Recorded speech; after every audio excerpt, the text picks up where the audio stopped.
പാലക്കാട് നഗരത്തിൻ്റെ ഹൃദയഭാഗത്തായി സ്ഥിതി ചെയ്യുന്ന വളരെ പ്രശസ്തമായ കോട്ടയാണ് പാലക്കാട് കോട്ട.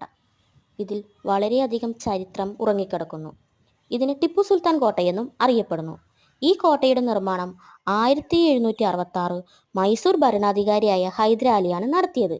അന്നത്തെ രാജാവായ പാലക്കാട്ടച്ചൻ സാമൂതിരിയുടെ ആക്രമണത്തിൽ നിന്ന് രക്ഷപ്പെടാനായി ഹൈദരാലിയുടെ സഹായം തേടുകയായിരുന്നു. അങ്ങനെയാണ് ഹൈദരാലി തന്ത്രപ്രശസ്തമായ ഈ കോട്ട നിർമ്മിച്ചത്. പിന്നീട് അദ്ദേഹവും അദ്ദേഹത്തിൻ്റെ മകൻ ടിപ്പുവും ഈ കോട്ടയുടെ ഭരണം പൂർണ്ണമായും പിടിച്ചെടുത്തു. മൈസൂർ സുൽത്താക്കന്മാരുടെയും ബ്രിട്ടീഷുകാരുടെയും കൈകളിൽ ഭരണം മാറി മാറി വന്നു. 1790 പൂർണ്ണമായും കോട്ട ബ്രിട്ടീഷുകാർ കീഴടക്കിയിരുന്നു. ശ്രീരംഗപട്ടണം ആക്രമിക്കാനായി ഒരു സൈനിക താവളമാക്കി കോട്ടയെ മാറ്റി. ഇപ്പോൾ ഈ കോട്ടയുടെ ചുമതല ആർക്കിയോളജിക്കൽ സർവേ ഓഫ് ഇന്ത്യയുടെ നേതൃത്വത്തിലാണ്. കേരളത്തിലെ ഏറ്റവും നന്നായി സംരക്ഷിക്കപ്പെടുന്ന കോട്ടകളിലൊന്നാണ് ടിപ്പു സുൽത്താൻ കോട്ട.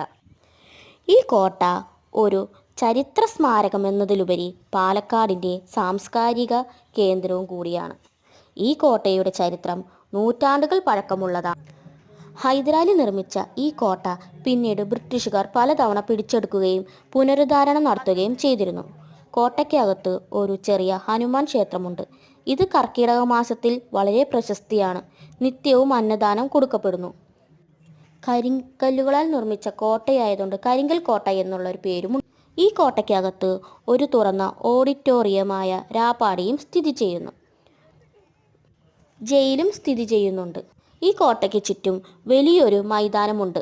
കോട്ട മൈതാനമെന്ന് അറിയപ്പെടുന്നു.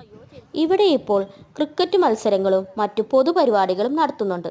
പണ്ട് ഹൈദരാലിയും അദ്ദേഹത്തിൻ്റെ മകനായ ടിപ്പുവിൻ്റെയും സൈന്യത്തിലെ ആനകളെയും കുതിരകളെയും ഇവിടെയാണ് പാർപ്പിച്ചിരുന്നത്.